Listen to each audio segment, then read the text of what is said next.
네, 오늘은 계속해서 예레미야 18장하고 19장 여러분들과 함께 나누도록 하겠습니다.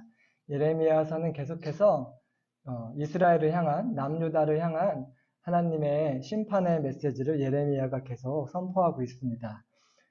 심판과 재앙에 대한 이야기가 계속 나와서 여러분 듣기 쉽지 않으시죠? 설교하는 저희도 쉽지 않습니다. 그런데요, 한번 생각해 보시면 예레미야도 쉽지 않았을 것입니다. 내 나라잖아요. 내 민족이잖아요. 내 나라가 잘 될 거다.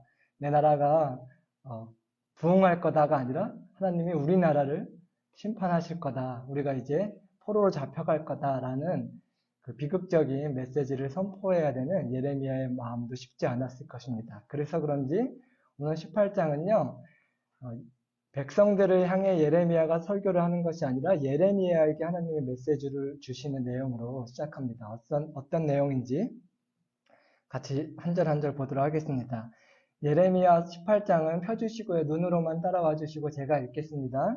예레미야서 외에 제가 찾아온 말씀들은 여러분들이 같이 읽어주시면 감사하겠습니다. 예레미야 18장 펴주시면 감사하겠습니다.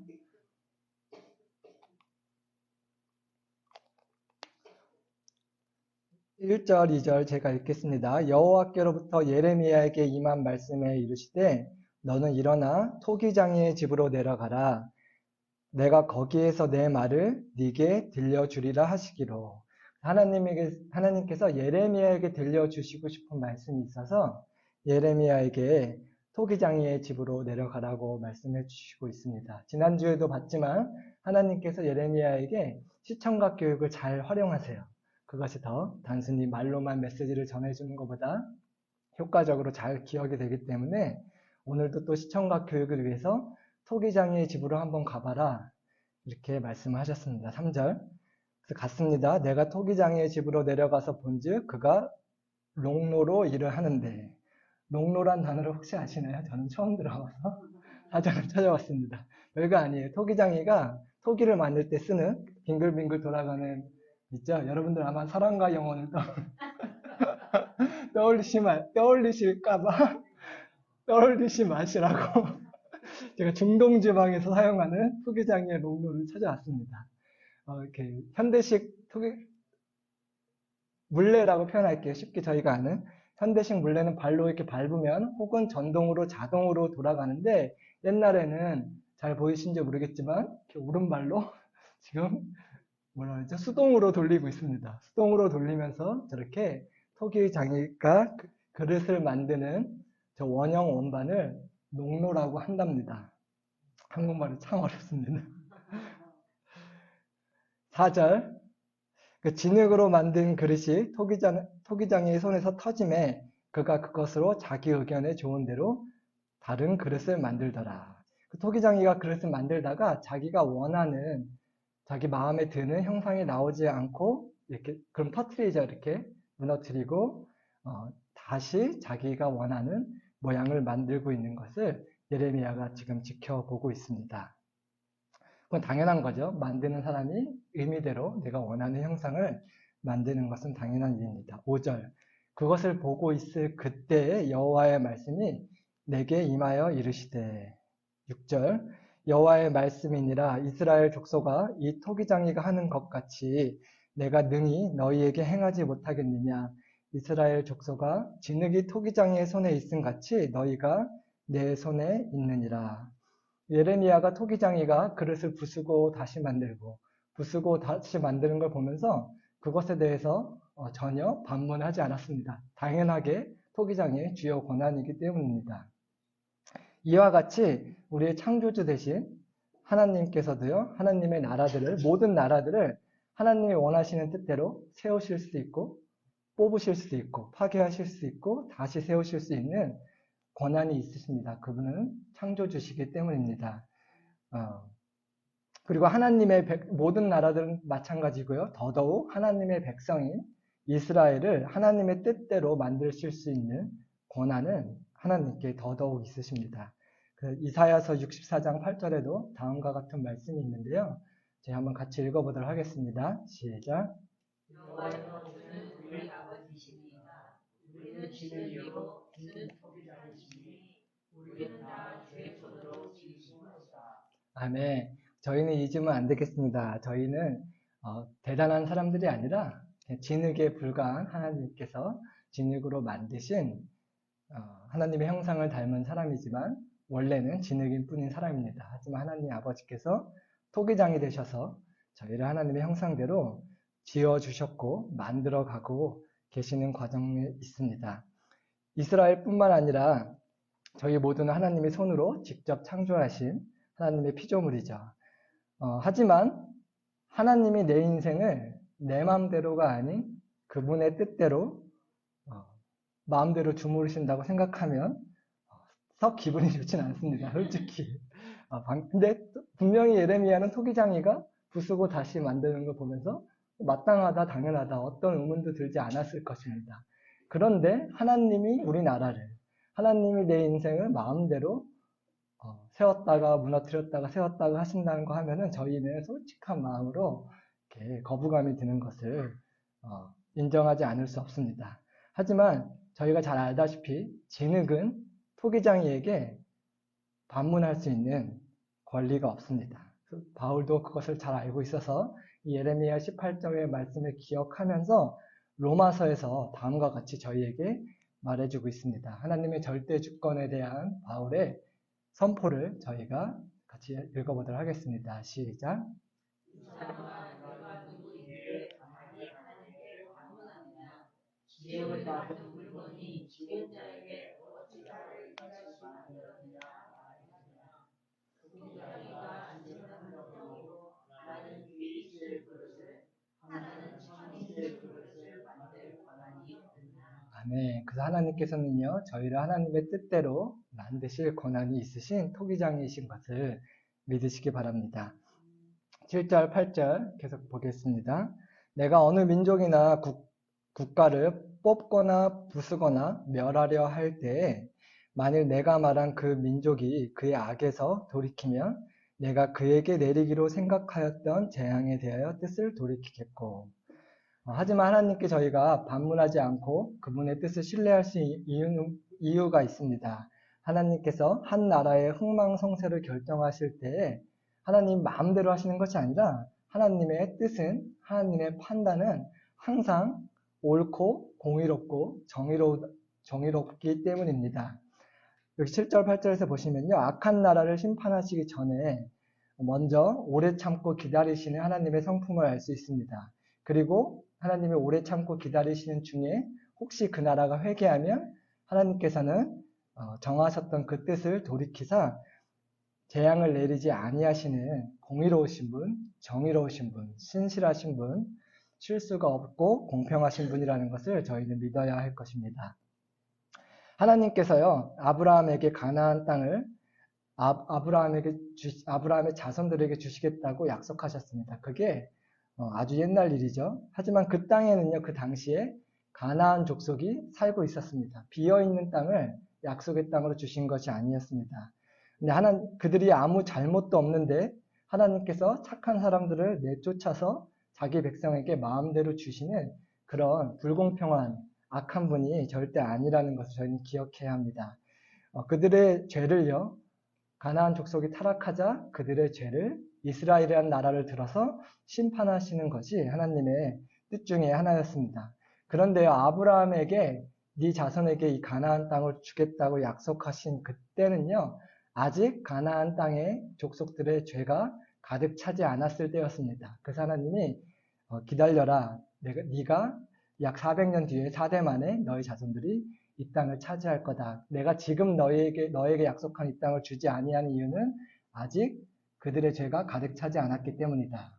하고 400년을 기다리신 거예요. 그 기간 동안 가나안 족속이 돌이켰다면 여기 7절 8절에 말씀하신 것처럼 하나님 뜻을 돌이켜서 가나안 족속을 이스라엘을 통해서 심판하지 않으셨을 것입니다. 하지만 또 미래를 아시는 하나님께서 그들이 회개하지 않을 것을 미리 아시고 그 땅을 아브라함의 자손에게 주시겠다고 약속하신 것입니다. 아무튼 하나님께서는요, 공의롭게 그들에게 은혜롭게 오래 참음으로써 회개할 수 있는 기간을 가나안 족속에게 주셨습니다.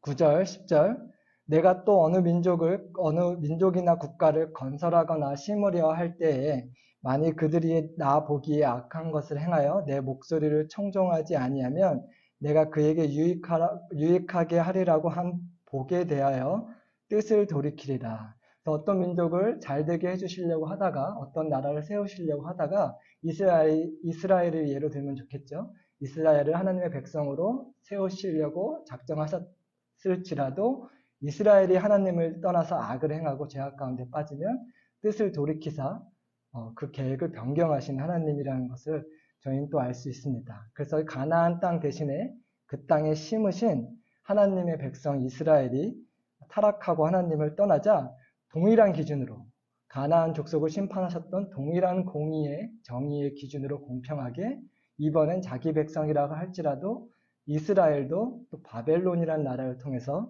심판하시는 것이 하나님의 공의입니다. 그래서 토기장이신 하나님께서는 공평하게 공의롭게 한 나라의 흥망성쇠를 결정하시기 때문에 저희가 더더욱 반문하지 않고 그분의 뜻을 신뢰할 수 있는 것입니다. 11절 그러므로 이제 너는 유다 사람들과 예루살렘 주민들에게 말하여 이르기를 여호와의 말씀에 보라 내가 너희에게 재앙을 내리며 계책을 세워 너희를 치려하노니 너희는 각기 악한 길에서 돌이키며 너희의 길과 행위를 아름답게 하라 하셨다 하라. 여기서 하나님께서 본 마음을 말씀하십니다. 자기 백성 이스라엘을 심판하시는 것이 결코 하나님의 뜻이 아니라 그들이 하나님의 심판을 받지 않을 수 있도록 돌이켜서 회개하는 것이 하나님의 뜻인 것을 예레미야에게 선포하라고 하시는 것입니다. 가나안 족속에게 회개할 수 있는 기회를 주신 것처럼 동일하게 자기 백성된 이스라엘 민족에게도 오래 참음으로써 돌이킬 수 있는 기회를 주시고 있는 것입니다. 저희도 마찬가지입니다. 죄에 넘어질 수밖에 없는 진흙에 불과한 진토에 불과한 저희도 언제든지 하나님을 떠나 악한 길로 갈 수 있지만 하나님께서는요 저희를 만드신 분이셔서 저희가 얼마나 연약한 존재인지 알고 계십니다. 저희가 진토일 뿐임을 잘 알고 계셔서 저희를 긍휼히 여기시고 오래 참으시고 은혜를 주시는 분이십니다. 그 하나님 아버지의 마음에 대해서 시편에 잘 나와 있는데 제가 빼먹었네요. 파워포인트에 한번 같이 찾아볼까요? 시편 103편 13절 14절 말씀입니다. 시편 103편 13절 14절 말씀입니다. 눈으로 읽으시면 제가 읽어드리겠습니다. 우리 하나님의 아버지의 마음이 다음과 같습니다. 아비가 자식을 불쌍히 여김같이 여호와께서 자기를 경외하는 자를 불쌍히 여기시나니 이는 저가 우리의 체질을 아시며 우리가 진토임을 기억하심이로다. 아멘. 하나님께서는 자기 백성 이스라엘이 진토처럼 연약한 존재여서 죄에 빠지기 쉬운 연약함을 갖고 계신 걸 알고 계시기 때문에 죄를 지었다고 즉각 벌하시는 것이 아니라 불쌍히 여기시고 긍휼히 여기시고 그들이 돌이키실 기회를 충분히 주시는 분이십니다. 다시 예레미야 18장으로 돌아오겠습니다. 18장을 다시 펴주시고요. 12절 그러나 그들이 말하기를 이는 헛되니 우리는 우리의 계획대로 행하며 우리는 각기 악한 마음에 완악한 대로 행하리라 하느니라. 하지만 안타깝게도 하나님의 백성 이스라엘, 그 유다 백성들은요. 그들이 돌이키시기 원하는 불쌍히 여기심으로 오래 참으시는 하나님 아버지의 마음을 알지 못하고요. 나는 내 마음대로 할 거다. 내 뜻대로 살 거다. 이렇게 말할 것이라고 하나님이 예언을 하십니다. 그래서 하나님이 말씀하신 대로 이스라엘은 돌이키지 않고 자신의 마음대로 행했습니다. 토기장이가 자기가 애써 만든 그릇을 부서뜨리는 이유가 있다면 사람 토기장이는요. 사람은요. 내가 실수해서 내가 원하는 모양을 못 만들어서 다시 부시고 다시 만드시는 거죠. 하지만 하나님께서는 사람과 다르신 점이 있다면 토기장이는 실수를 하지만 우리 하나님은 절대 실수를 하시는 분이 아니십니다. 하나님 편에서는 실수가 없는데 하나님께 가만히 순전하고 자신을 맡겨드려야 돼. 우리가 가만히 있지 않고 하나님 뜻대로 만들어지기 싫어하고 몸부림을 치기 때문에 하나님이 실수하셔서 그 그릇이 잘못 만들어지는 게 아니라 저희가 반항을 해서 그릇이 잘못 만들어지는 것이겠죠. 이스라엘도 마찬가지입니다.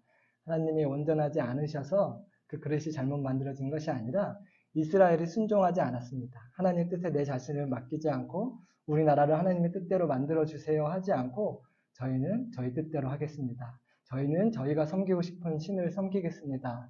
라고 했기 때문에 잘못 만들어져서 하나님께서는 무너뜨리실 수밖에 없었던 것입니다. 생각해보면 되게 웃긴 일이죠. 나는 그릇을 만들고 있는데 그릇이 내 뜻에 순종하지 않고 움직인다고 한번 해보세요. 제가 토기를 만들어 본 적이 있더라고요. 말씀을 준비해서 생각해 보니까. YM에서 대학 사역을 할 때 선교 갈 때마다 저희가 펀드레이징을 하잖아요. 그때 저희 그 학교 학생들이 오케드 미술학교 다니는 학생들이었어요. 근데 학생 중에 한 명이 야심차게 이번엔 펀드레이징으로 라면 그릇을 만들어서 팔자 그런 거예요. 자기가 해봤대요. 쉬운 줄 알았어요. 처음 해보는 제가 잘 만들었을까요? 돈 받고 팔기가 너무 민망할 정도로 삐뚤빼뚤 구웠더니 다 깨지고 근데 너무 고맙고 죄송하고 감사하게도 다 사주시더라고요. 아마 한두 번 쓰고 못 썼을 거예요. 딴 얘기 하지 않겠습니다. 아무튼 저희 사람의 토기장인은 실수를 해서 다시 만들지만 하나님은 하나님 편에서 실수를 하시는 것이 아니라 진흙이 반항을 하기 때문에 그런 다시 부서뜨리고 다시 만들어야 되는 처음부터 다시 시작해야 되는 일들이 이스라엘 백성에게 생기고 말았던 것입니다. 13절 그러므로 여호와께서 이와 같이 말씀하시느니라 너희는 누가 이러한 일을 들었는지 여러 나라 가운데 물어보라. 처녀 이스라엘이 심히 가증한 일을 행하였더라. 이스라엘의 범죄를 하나님께서 이렇게 말씀하기 시작하십니다. 처녀 이스라엘이 가증한 일을 행한다. 이스라엘을 처녀라고 표현한 이유는요. 하나님의 순결한 신부가 되어야 되는 정체성이 있기 때문에 그 순결함을 가졌어야 하는 이스라엘이 하나님을 떠났다는 의미에서 처녀 이스라엘이라고 안타까워하시면서 암시해주고 있는 거죠. 순결한 신부여야 하는 하나님의 백성이 영적인 간음에 빠졌다는 것을 말씀해주고 있습니다. 14절, 15절 계속해서 보겠습니다. 레바논의 눈이 어찌 들의 바위를 떠나겠으며 먼 곳에서 흘러내리는 찬물이 어찌 마르겠느냐. 무릇 내 백성은 나를 잊고 허무한 것에게 분향하거니와 이러한 것들은 그들로 그들의 길, 곧 그 옛길에서 넘어지게 하며 곁길, 곧 닦지 아니한 길로 행하게 하여. 처녀 이스라엘, 하나님의 신부 되었어야 하는 이스라엘은요, 하나님 대신 헛된 이방신을 섬기는 영적인 간음을 범하고 말았습니다. 하나님을 섬기는 옛 길에서 떠나 곁길로 가고 말았다고 말씀해 주고 계십니다. 이스라엘이 유다 백성이 토기장이 되신 하나님을 떠나지만 않았다면 그분이 하나님의 토기장이 되심에 순종하기만 했다면 하나님이 원하시는 아름다운 제사장 나라로 크게 쓰임 받고 빚어졌을 것입니다. 하나님께서 쓰실 수 있는 그릇은 깨끗한 그릇인데 그들이 범죄함으로 우상숭배로 말미암아 더러워졌기 때문에 하나님이 쓰실 수 없는 그릇이 되어버린 것입니다. 그래서 어쩔 수 없이 깨트리고 부서뜨리고 다시 만드는 과정 가운데 있다고 예레미야에게 또 예레미야를 통해서 말씀해 주시는 것입니다. 디모데후서 2장 20절을 통해서 하나님이 쓰시는 그릇이 어떤 그릇인지 우리는 어떠한 그릇으로 빚어져야 하는지 같이 읽어보겠습니다. 시작.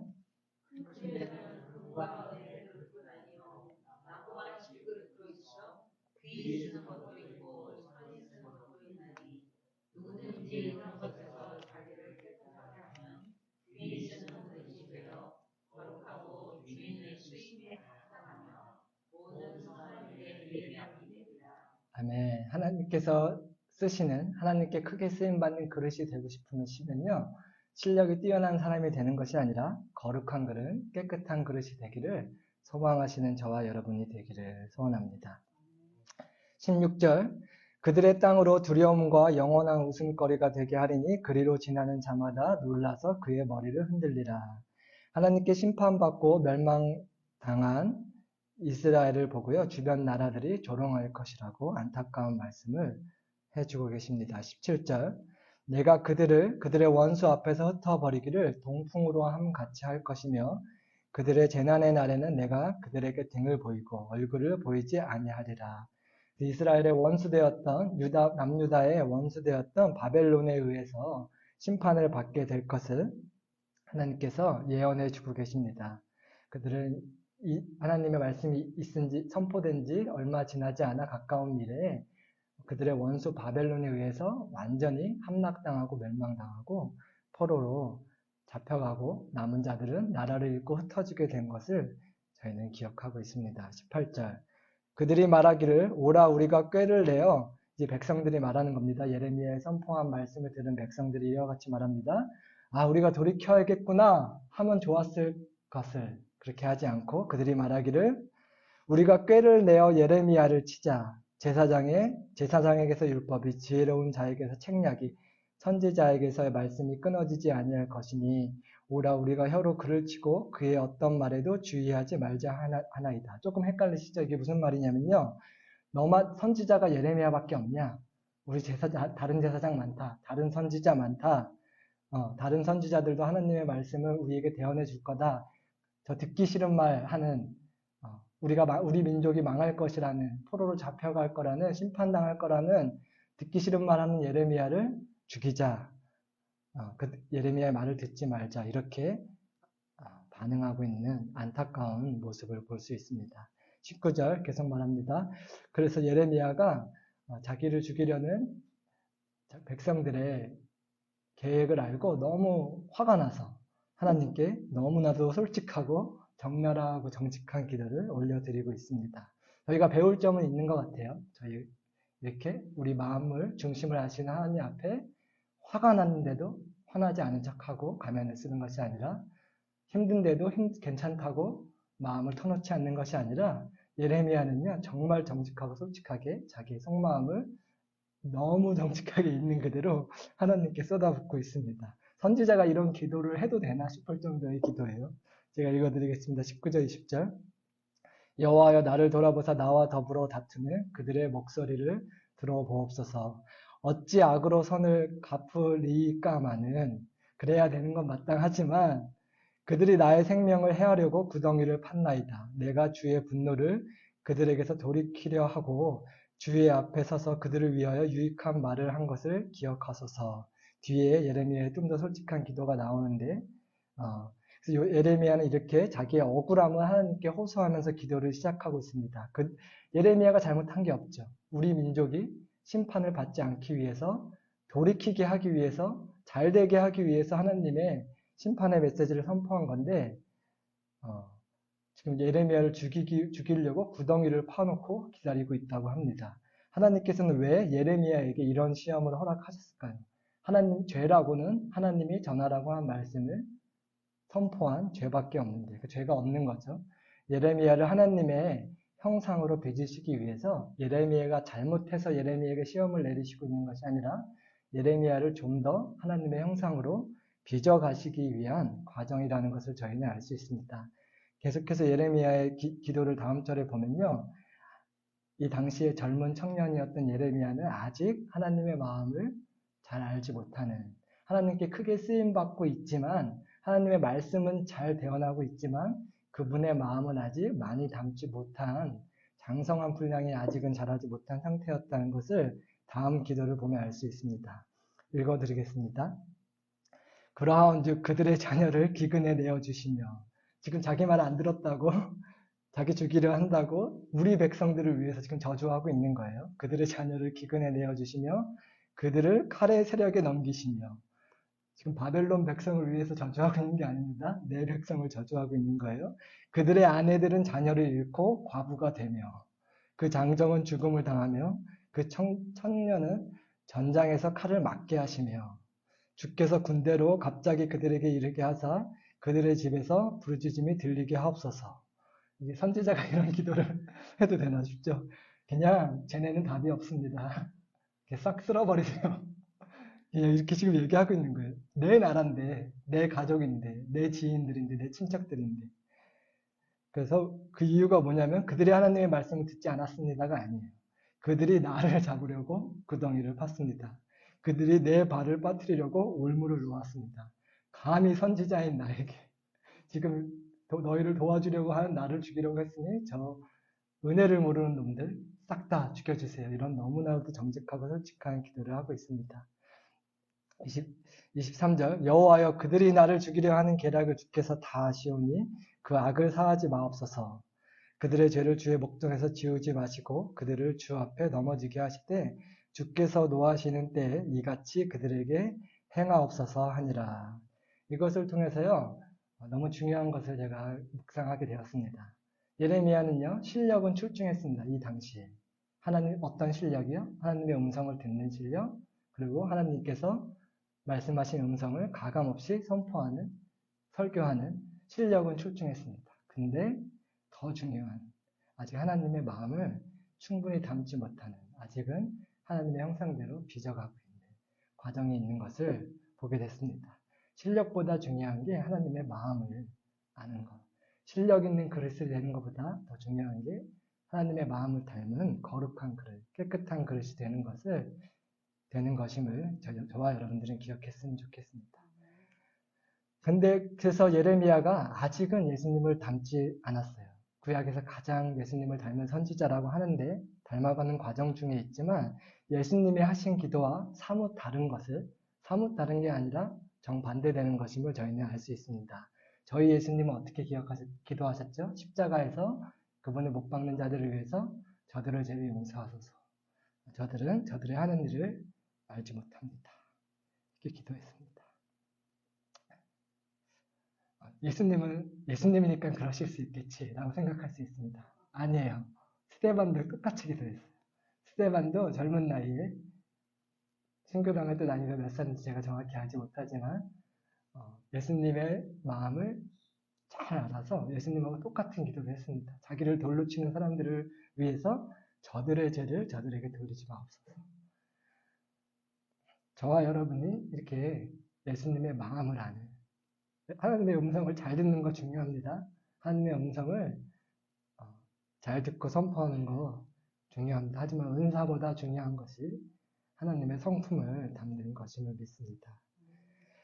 토기장에는요, 진흙으로 반죽을 구워 그릇을 만들 때요, 반죽을 만든 다음에 그것을 불에 굽습니다. 진흙이 불에 구워져야만 단단한 그릇이 되기 때문입니다. 제가 찾아보니까요, 보통 600도 내외에서 그릇을 굽는데요. 600도면 굉장히 뜨겁죠. 저희 집에 있는 오븐은 250도 이상 안 올라가는 것 같은데 보통 가정용 오븐은 가정에서는 토기를 만드실 수 없습니다. 시도해 보지 마시기 바랍니다. 그런데요, 재밌는 사실을 보면서 알게 됐습니다. 더 높은 온도에서 구우면 구울수록 그릇이 더 단단해진대요. 그래서 보통 저희 그릇은 600도 내외에서 굽지만 저희 한국이 자랑하는 백자, 청자, 도자기들이 있죠. 도자기는요, 1300도 내외에서 굽는데 2배 이상의 온도에서 굽는 것이죠. 그러면 진흙이 완전히 유리와 같이 이제 강도가 높은 색깔도 이렇게 뭐라 그러죠? 영롱한 백자, 청자가 나오는 것이죠. 그래서 우리에게 당한 시험이 크면 클수록 우리가 더 단단한 그릇으로 나오게 된다는 놀라운 영적인 사실을 저희가 묵상해 볼 수 있습니다. 예레미야에게 잘못이 한 것이 없는 예레미야에게 이러한 목숨이 위태로운 시험 당함을 허락하신 이유가 있다면 아직 하나님의 성품을 충분히 담지 못한 예레미야를 예수 그리스도의 장성한 분량까지 닮아가게 빚어가시는 과정이었던 것입니다. 19장 계속해서 보겠습니다. 그래서 저희의 죄 때문에 하나님이 저희를 심판하시고 책망하시고 하실 때도 있지만 저희가 죄가 없음에도 불구하고 저희를 예수님의 형상을 닮게 하시기 위해서 불시험을 통과하게 하실 때가 있다는 것을 예레미야를 통해 볼 수 있겠습니다. 19장은 굉장히 빠른 속도로 보도록 하겠습니다. 1절에서 2절 여호와께서 이와 같이 말씀하시되 가서 토기장에 옹기를 하나 사고 백성과 어른들과 제사장의 어른 몇 사람과 하시드 문 어기 곁에 있는 흰놈의 아들의 골짜기로 가서 거기에서 내가 네게 이런 말을 선포해라. 그래서 항아리를 하나 사서 흰놈의 아들의 골짜기 혹은 흰놈의 골짜기라고 불리는 곳에 가서 말씀을 선포하라고 하십니다. 흰놈의 골짜기는 기억하시겠지만 그 당시에 인신제사를 드리는 살아있는 아기를 불로 태워서 몰렉에게 바알에게 드리던 끔찍한 인신제사가 벌어지던 곳입니다. 흰놈이란 단어의 원어 뜻은요, 울음소리라는 뜻이라고 합니다. 불에 타 죽는 어린아이들의 울음소리 때문에 그런 이름이 붙여진 것이라고 전해집니다. 훗날 요시야 왕은 종교개혁 때 이 가증스러운 인신제사를 폐지했지만 그 이후에도 이 골짜기는 쓰레기와 시체를 태우는 곳으로 사용되었다고 합니다. 흰놈의 골짜기가 원어로는 히브리어 원어로는 게흰놈이란 뜻인데 헬라어로 지옥을 뜻하는 단어 게헨나가 여기서 나왔다고 합니다. 3절에서 5절 말하기를 너희 유다 하나님께 선포하신 말씀의 내용이 이렇습니다. 유다 왕들과 예루살렘 주민아 여호와의 말씀을 들으라. 만군의 여호와 이스라엘의 하나님이 이와 같이 말씀하시되 보라 내가 이곳에 재앙을 내릴 것이라. 그것을 듣는 모든 자의 귀가 떨리리니 이는 그들이 나를 버리고 이곳을 불결하게 하며 이곳에서 자기와 자기 조상들과 유다 왕들이 알지 못하던 다른 신들에게 분향하며 무죄한 자의 피로 이곳에 채웠으며 어린아이들의 피를 말하는 것이죠. 또 그들이 바알을 위하여 산당을 건축하고 자기 아들들을 바알에게 번제로 불살라 드렸나니 이는 내가 명령하거나 말하거나 뜻한 바가 아니니라. 하나님이 아닌 우상을 숭배하고 무죄한 아이들을 인신제사로 드린 유다 백성을 심판하시겠다고 말씀하고 있는 것입니다. 6절 그러므로 보라 다시는 이곳을 도벳이나 흰놈의 아들의 골짜기라 부르지 아니하고 오직 죽임의 골짜기라 부르는 날이 이를 것이라. 여호와의 말이니라. 도벳이란 단어의 뜻은 불타는 곳이라는 뜻입니다. 도벳이나 흰놈의 골짜기의 다른 이름인데요. 그곳을 이제는 죽임의 골짜기라고 불리우게 될 것이라고 하나님께서 심판을 선포하고 계십니다. 7절 내가 이곳에서 유다와 예루살렘의 계획을 무너뜨려 그들로 그 대적 앞과 생명을 찾는 자의 손에 칼에 엎드려지게 하고 그 시체를 공중의 새와 땅의 짐승의 밥이 되게 하며 그래서 7절을 보면요. 훗날 유다 왕국은 바벨론에게 멸망당하고 수많은 사람들이 죽임을 당하게 될 것을 하나님께서 선포하고 계십니다. 그래서 그 죽임을 당한 시체들이 흰놈의 골짜기에 버려질 것이라고 그래서 그곳이 죽음의 골짜기라고 불리우게 될 것이라고 말을 하시고 계십니다. 8절에서 9절 이 성읍으로 놀람과 조롱거리가 되게 하리니 그 모든 재앙으로 말미암아 지나는 자마다 놀라며 조롱할 것이며 9절 그들이 그들의 원수와 그들의 생명을 찾는 자에게 둘러싸여 공경에 빠질 때에 내가 그들의 아들의 살, 딸의 살을 먹게 하고 또 각기 친구의 살을 먹게 하리라 하셨다 하고 너무 끔찍한 심판의 말씀을 하나님께서 선포해 주고 계십니다. 훗날 이 말씀이 어떻게 성취되었냐면요. 예루살렘이 바벨론에게 함락당할 때 바벨론이 어떤 작전을 썼냐면요. 2년 동안 그 성을 포위했어요. 그래서 그냥 굶어 죽여서 이렇게 함락하는 작전을 했는데 그때 그 성 안에 기근이 너무 심해서 자기의 자녀들을 잡아먹었던 끔찍한 일이 일어난 것이 그 역사적으로 성취된 것을 저희는 기억하고 있습니다.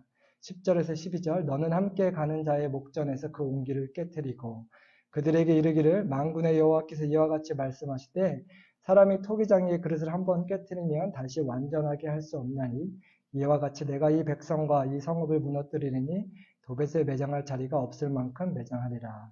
그래서 하나님께서 심판을 선포하시는데요. 예레미야에게 백성들에게 시청과 교육을 통해서 더 각인시켜 주시려고 그 토기장에게서 사온 항아리를 깨트리면서 이와 같이 너희가 완전히 깨어짐 당할 것이다 라고 예언하게 하셨습니다. 그 도벳의 흰놈의 골짜기에 매장할 자리가 없을 만큼 수많은 백성들이 정말 수백만 명, 수십만 명 죽임을 당하게 될 것이라고 끔찍한 말씀을 선포해 주고 계십니다. 13절 예루살렘 집들과 유다 왕들의 집들이 그 집 위에서 하늘의 만상에 분향하고 다른 신들에게 전제를 부음으로 더러워졌은즉 도벳 땅처럼 되리라 하셨다 하리니 유다의 죄 때문에 공의로운 하나님께서 재앙을 내리실 수밖에 없는 이유를 그들의 인신제사를 드리는 끔찍한 우상 숭배의 죄 때문이라고 말씀해 주고 계십니다. 마지막 14절 15절 예레미야가 여호와께서 자기를 보내사 예언하게 하신 도벳에서 돌아와 여호와의 집들에 서서 모든 백성에게 말하되 만군의 여호와 이스라엘의 하나님께서 이와 같이 말씀하시되 보라 내가 이 성읍에 대하여 선언한 모든 재앙을 이 성읍과 그 모든 촌락에 내리리니 이는 그들의 목을 곧게 하여 내 말을 듣지 아니함이라 하시니라. 예레미야는요 이렇게 하나님께서 예루살렘에 이 모든 재앙을 내리실 것이라고 선포하였습니다. 그런데 하나님께서는요 분명히 여기서는 재앙이라고 표현하셨는데요. 훗날 예레미야가 선포한 말씀을 하나님의 말씀을 보면요. 29장에 나오는 말씀인데요. 재앙이 아니라고 말하고 있습니다. 분명히 재앙인데 재앙이 아니래요. 그게 무슨 말씀인지 29장 11절 같이 읽어보겠습니다. 시작. 나의 여호와가 말하노라 너희를 향한 나의 생각은 내가 아나니 재앙이 아니라 곧 평안이요 너희 장래의 소망을 주려는 생각이라. 네, 원수된 나라 바벨론에 의해서 지금 유다 백성이 멸망을 당했는데 그것이 어떻게 재앙이 아니라 소망이라고 말씀하실 수 있을까요? 첫째로 유다 백성 모두가 죽임을 당한 것은 아니었습니다. 진멸당한 것은 아니었습니다. 항상 하나님께서는 은혜로 사람들을 남겨두십니다. 죽임을 당하지 않고 바벨론의 포로로 잡혀간 남은 자들이 있었습니다. 그들이 어떻게 되었을까요? 그곳에서 하나님이 우리 백성을 멸망시켰으니 하나님을 원망해야겠다 그렇게 살았을까요? 그렇게 살지 않았던 것을 저희는 잘 알 수 있습니다. 포로된 자들이 어떻게 살았었냐면요. 저희가 성경을 통해서 알다시피 철저하게 자신들의 죄를 뉘우치고 우상숭배의 죄를 회개하는 변화된 삶을 살았다는 것을 저희는 알 수 있습니다. 대표적으로 한 사람만 예를 들어봐도 쉽게 감이 오실 거예요. 포로 중에 제일 유명한 사람이 누가 있죠? 죽을지언정 우상에게 절하지 않았던 다니엘이 있습니다. 다니엘은 우상에게 바쳐진 그 음식조차 먹기를 거절했던 것을 저희는 알고 있고요. 하나님께 기도하면 이방신에게 기도하면 죽임을 당하는 법이 제정되었음에도 불구하고 죽음은 죽으리로다 하는 믿음으로 하루에 3번 예루살렘을 향해 숨어서 기도하지 않고 공개적으로 내가 죽을지언정 난 하나님만 섬기겠다 하고 기도했던 믿음의 사람이었던 것을 저희는 기억합니다. 다니엘만 그랬나요? 다니엘의 세 친구도 그 느부갓네살 왕의 신상에게 절하지 않고 안아서 풀무불에 던져졌던 것을 기억합니다. 다니엘은 사자밥이 될 뻔했고요. 어떻게 이렇게 180도 바뀌었을까요? 지금 우상 숭배를 해서 심판당한 유다 백성이 그 남은 자들은요. 내가 죽을지언정 우상 숭배를 하지 않는 하나님의 형상을 닮은 사람으로 바뀌어버렸어요. 어떻게 이런 일이 있을 수 있을까요? 인간의 체질은요.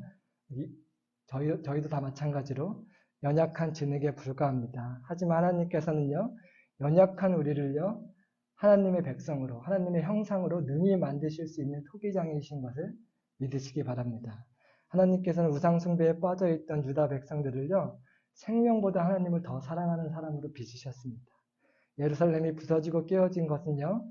토기장이 되신 하나님께서 그들을 하나님의 백성답게 하나님의 형상답게 빚으시는 과정이었던 것입니다. 70년간의 포로 생활을 통해서 하나님의 백성들의 불순물이 제거되고 하나님의 형상으로 빚어진 것이죠. 그래서 하나님께서는 너희가 지금 너희 나라가 멸망당하지만 이것이 세상의 관점으로 보면선 재앙이지만 영적으로는 재앙이 아니라 소망이다. 이 과정을 통해서 너희가 하나님의 형상으로 빚어질 것이기 때문이다. 재앙이 아니라 심판이 아니라 너희를 향한 나의 생각은 소망이라고 말씀해 주시는 것입니다. 저희도 마찬가지입니다. 저희 인생에도 하나님이 제거하시고 싶어 하시는 수많은 불순물이 있습니다. 연단받아야 하는 수많은 연약함이 있습니다. 그래서 우리 삶에 여러 가지 시험 당함을 허락하십니다. 아무 잘못이 없는 예레미야의 삶에도 불시험을 허락하셨던 것처럼요. 저희는 연약한 진흙에 불과하지만 전능하신 토기장이신 저희 하나님의 손에 저희를 맡기면은 그분은 전능하실 뿐만 아니라 저희를 죽기까지 사랑하시는 그분의 손에 저희의 인생을 저희의 삶을 맡겨드리면은 저희가 간절히 소망하고 바라는 대로 예수님의 형상으로 저희를 빚으실 것입니다. 그래서 우리가 겪는 모든 시험은 하나님의 심판이나 재앙이 아닙니다. 하나님이 우리를 만들어 가시는 과정인 것을 기억하시면서 오늘 기도하셨으면 좋겠습니다. 마지막 말씀 하나 읽고 마치겠습니다. 그래서 혹시 여러 가지 시험을 당할 때 어떤 태도로 기도하라고 하셨는지 같이 읽어보도록 하겠습니다. 시작.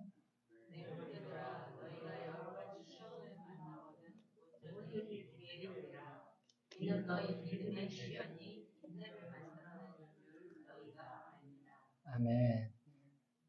그래서 저희가 시험 당하는 것은 그거 자체는 결코 하나님의 뜻은 아니지만 하나님께서는 저희가 겪는 시험을 통해서 저와 여러분을 하나님의 형상으로 빚어가고 있는 것을 저희가 신뢰했으면 좋겠습니다.